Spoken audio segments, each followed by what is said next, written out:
All right, so this is Heather with Underwater Panther, and my daughter is in the background, so I'm telling her to be quiet.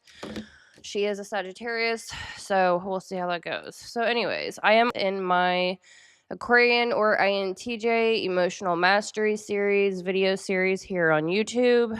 The prior video was about introversion is isolation, making space for connection. And now this video is building upon that, and we are talking about deep bonds without losing yourself for the Aquarian or INTJ personality type specifically. So, let me get myself gathered here. All right, so is closeness possible without feeling smothered or fake? Yes, for Aquarians and INTJs, it just takes the right approach. So Uranus and Saturn equals independence is your non-negotiable. FI, introverted feeling, craves depth but hates emotional manipulation. Extroverted thinking, or TE, sets healthy, logical boundaries, and Neptune longs for soulful connection, not drama. Healthy relationships for Aquarians or INTJs balance autonomy and intimacy. Example, being happiest in relationships where you can share weird ideas and disappear for days without guilt. Takeaway, your bonds are deepest when you're most yourself. So you can look in the ebook where the bonding scripts are to help you navigate this balance. Now I am creating these videos. I am doing a longer format. In the last two, you will notice they went from like 10 minutes to 40 minutes. So I have a short script for the intro, and then I will be diving into my actual Aquarian or INTJ Emotional Mastery Guidebook. So I am expanding these videos out because I do realize that people do not have time to read, and that's okay. Eventually, I will get the ebook on Amazon so you can have a physical copy. Right now, it's only ebook format. So, have you ever had someone say you just need to open up and let people in? And all you can think about is, but I like having my own space. If you've ever worried that deep relationships mean losing yourself, this video is for you. Let's debunk the biggest myth about relationships for Aquarians or INTJ types. You do not have to lose your independence or identity to love someone deeply. In fact, your best bonds will be with people who respect your boundaries, rhythms, and way of showing up. Today, I'll show you how to build meaningful relationships, romantic, platonic, or even professional, without vanishing into someone else's expectations. Here's the Aquarian or INTJ truth. You can be fiercely loyal, ride or die, devoted, and still need a lot of solo time. Your bonds are built on mutual respect, shared intellectual connection, honesty even when it's awkward, and freedom to come and go. Real life example. You might love someone enough to spend hours working side by side in silence, but you still want separate hobbies, alone time, and space to recharge. Astro-Psychological insight. Introverted feeling child function equals loyalty and authenticity, but you guard your heart. Air signs or NT strategist equals big ideas, future plans, but no time for emotional drama. When you let someone in, it's intentional. You don't accidentally bond. So here's the problem or challenge. People sometimes want more contact, affection, or reassurance than you naturally give. You might overcommit, then resent your own yes, or ghost when things get too intense. Guilt can creep in. Am I cold? Do I care enough? Am I too independent? So how do you build bonds without disappearing or suffocating? Step 1. Communicate boundaries early and kindly. It's okay to say, I need a lot of solo time, but that's how I show I trust you. Boundaries aren't rejection, they're respect for both of you. Step 2, rituals and routines. Weekly date night, Sunday check ins, or regular friend debriefs keep bonds alive without 24/7 contact. Use shared projects, books, or even games as connection anchors. Step 3, high loyalty, low maintenance love. Acts of service, solving problems, or supporting from a distance are valid love languages. It's okay if you text instead of call or show up with help instead of hugs. Step 4, honest scripts for space. I'm not distant because I don't care. I'm recharging so I can show up. Let's plan a special thing each week and check in when it works for both of us, or examples of scripts that you can say for needing honest space. Step 5, check your own needs. Journal, what's my ideal connection to solo ratio? Who respects my style and who drains me? So here's the big win. When you honor your needs and explain them kindly, you invite in the right people. Your relationships become richer, deeper, and more sustainable because no one is pretending. You become the most real, present, and supportive version of yourself. No guilt, no burnout, just truth. So, in conclusion, next time you feel torn between being there and being you, remember you can have deep love and deep freedom at the same time. Your best relationships will grow because of your boundaries, not in spite of them.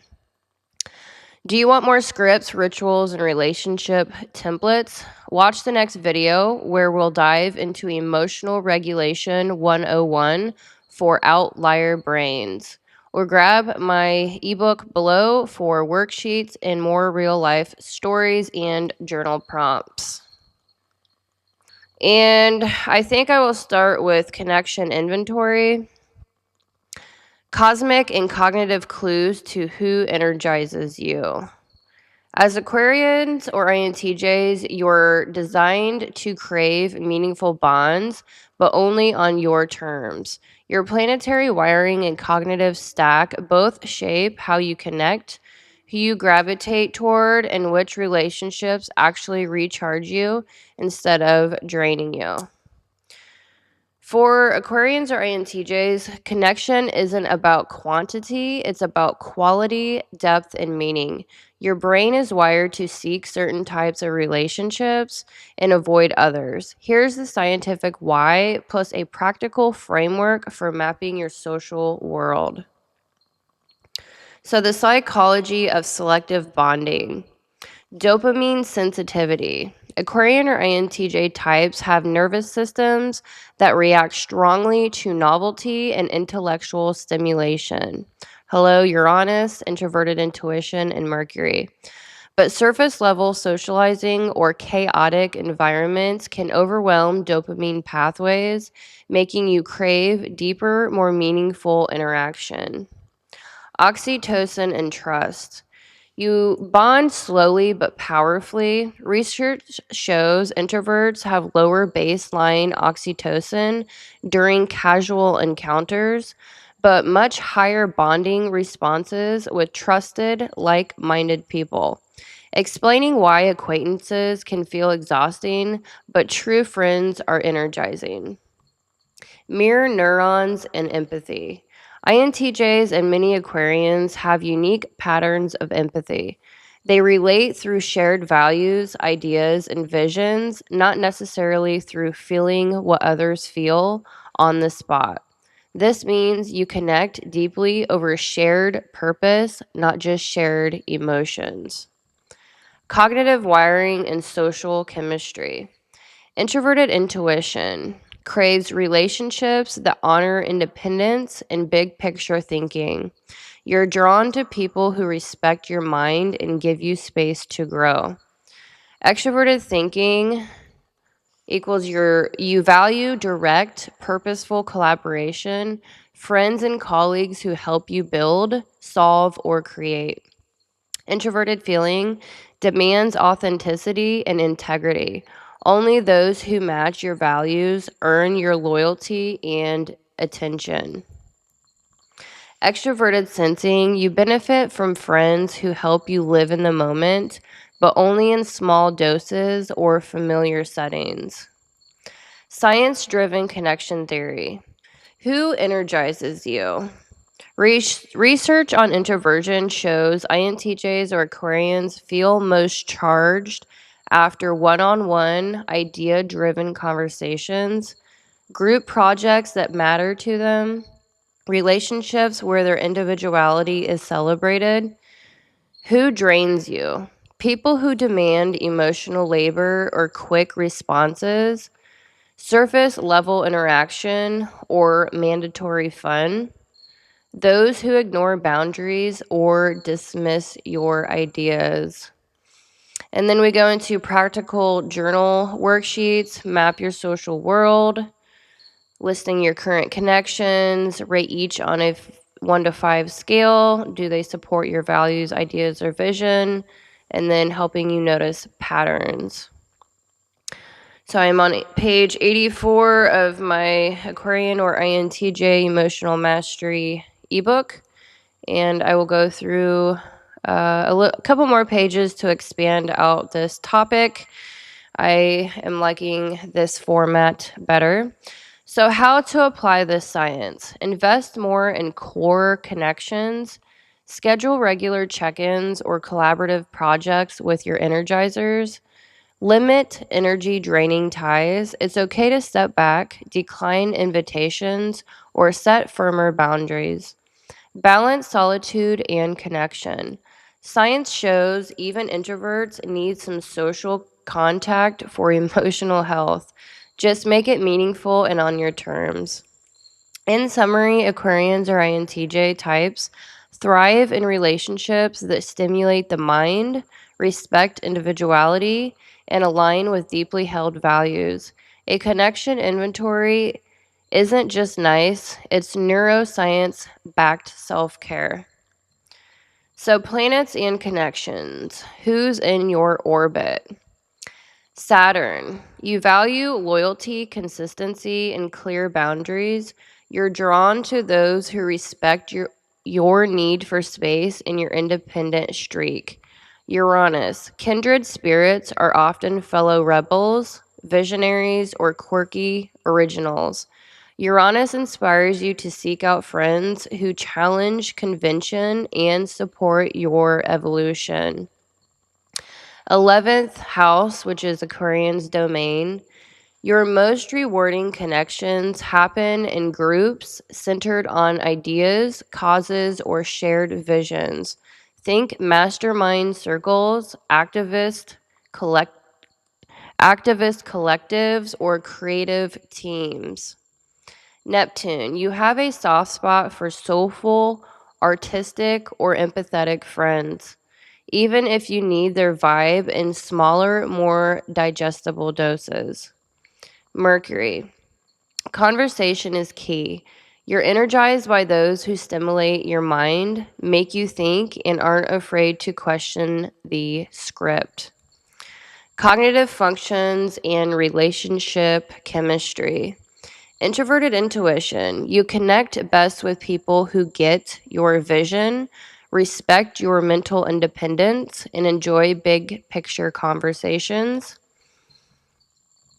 Extroverted thinking, collaborative, solution-oriented friends and colleagues light you up, especially those who value directness and mutual respect.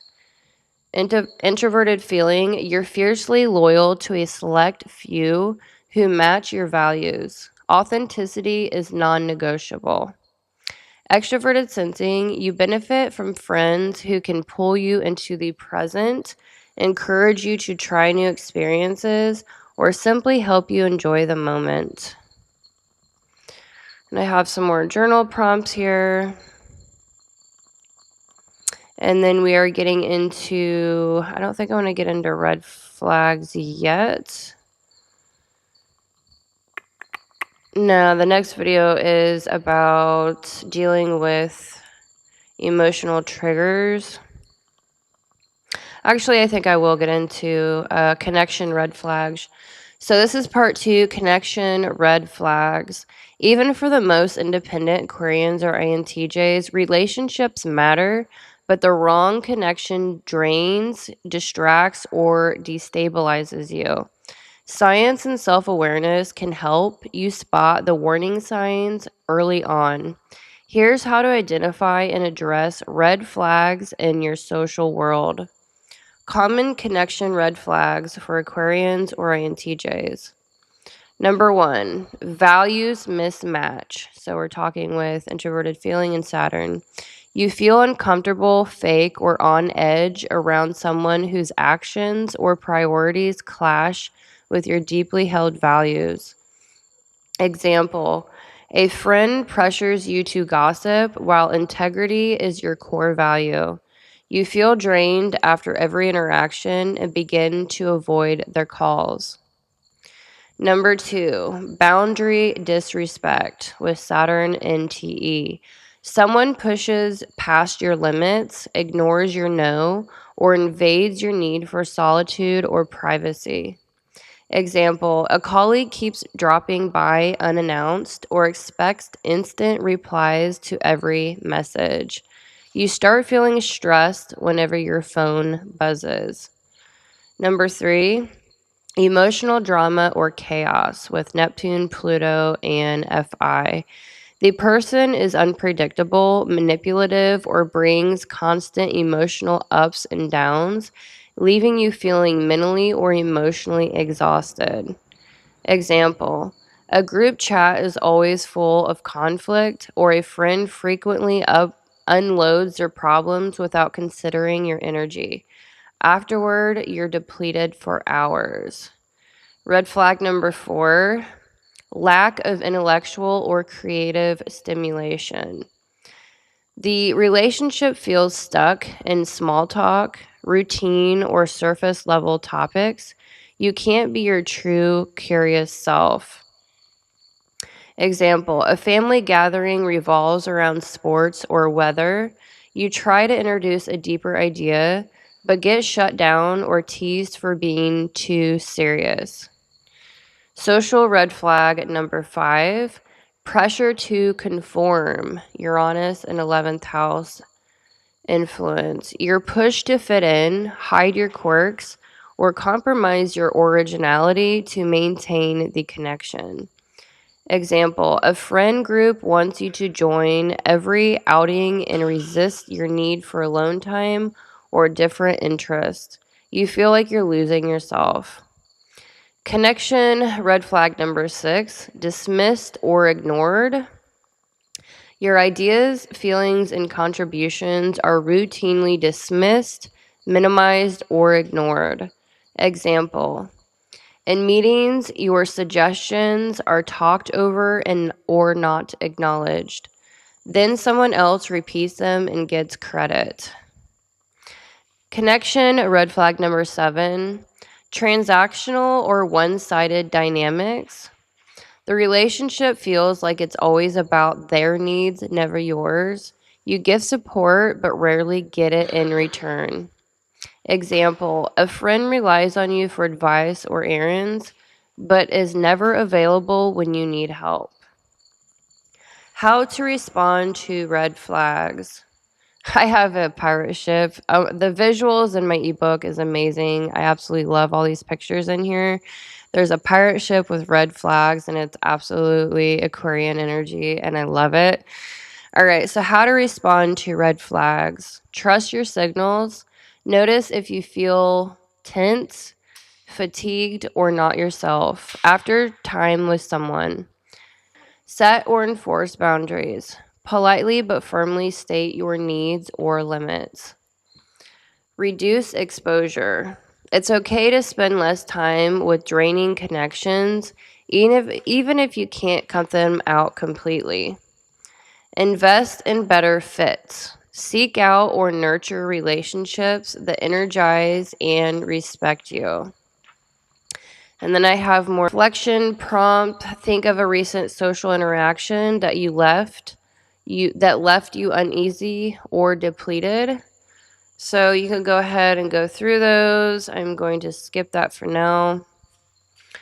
So connection inventory, part 3, who drains you and who energizes you? Not every relationship is equally nourishing. Some people or even groups and situations fill you up. Others leave you feeling exhausted, misunderstood, or disconnected.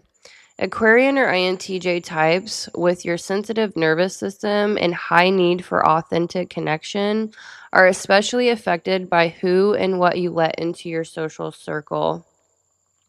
Why audit your connections? Protect so that you can protect your energy. Knowing who and what drains you helps you set boundaries and focus on what and who actually matters. Identifying your people vitamins. Certain friends, mentors, or even hobbies light you up, helping you grow, relax, or dream bigger. I need a drink real quick. I'm still fighting a cold. Give me 1 second. I'm still recording. And stop guilt tripping yourself. It's okay to outgrow connections or need less time with some people. You don't owe everyone access to your best self all the time. All right, going into more journal prompts. All right, so tips for navigating draining connections. Set limits. You don't have to cut people out completely. Try shorter hangouts, less frequent contact, or changing up where and how you interact. Balance your calendar. For every draining event, schedule something recharging before or after. Communicate with kindness. If you need space, you can say, I have a lot on my plate, so I'm limiting social plans right now. Let's catch up another time. Bottom line, you get to choose your connections, audit your social energy regularly, and you'll protect your vibe, make space for deeper bonds, and create a life that feels like yours.